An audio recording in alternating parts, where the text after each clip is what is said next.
And Birmingham city leaders came together yesterday for the inauguration of Mayor Randall Woodfin.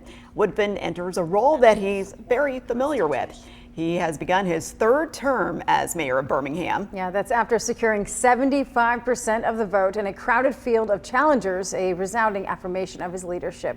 WVTM 13's Guy Rawlings recently sat down with the mayor to discuss the future of the Magic City. I think the residents of our city, the voters, spoke. I think that means we built trust and we built a track record. In the wake of a contentious election, Mayor Woodfin is determined to put the needs of Birmingham residents front and center. I think every day we've walked into City Hall for the last 8 years, it's really been about putting people first. This job requires a significant amount of humility, but also requires a sense of urgency and always, all the time, getting beyond what I think and putting myself in the shoes of our residents. And when you do that, you show up for them. With a clear mandate, the pressure is unmistakable. He's even made some key changes in his administration, adjusting some staffing roles to focus on aging infrastructure, customer service, and public safety. Mayor Woodfin says the latter is not just a priority, it's a non-negotiable commitment, especially following one of the most violent and record-breaking years the city has ever seen.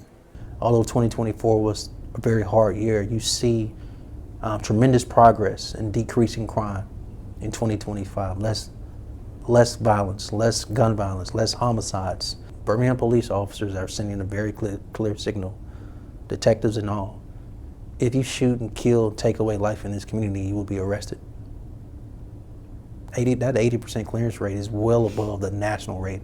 Do you feel like those will end in convictions? And are you confident in that?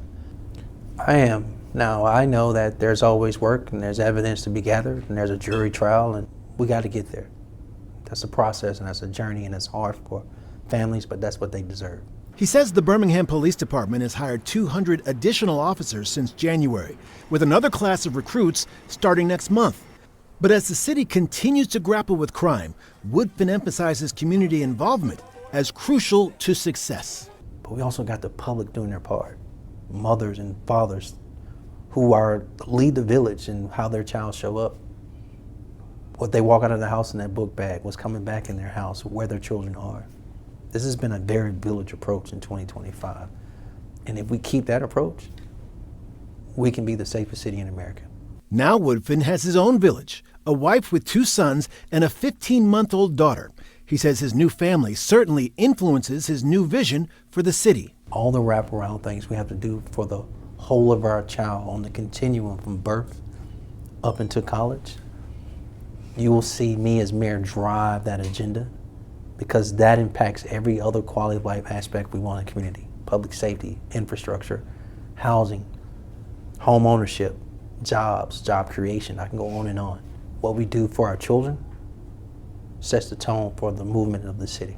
And he sees the once steel city driving its economic future towards science, tech, and healthcare, buttressed by a $44 million federal grant secured from the U.S. Department of Commerce in January. Birmingham, Alabama can be the Silicon Valley of personalized medicine and biotechnology, and we have to drive that. Having the designation as a biotechnology hub,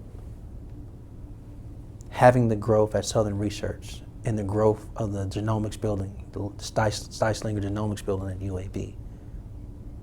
We now center and position ourselves literally to change healthcare and health outcomes for all Americans, not just for Birminghamians, not just for Alabamians. That we are the gatekeeper, if you would, of where medicine is going in the next century. Guy Rawlings, WVTM 13. Woodfin is getting national attention as Birmingham's success story reaches beyond state borders.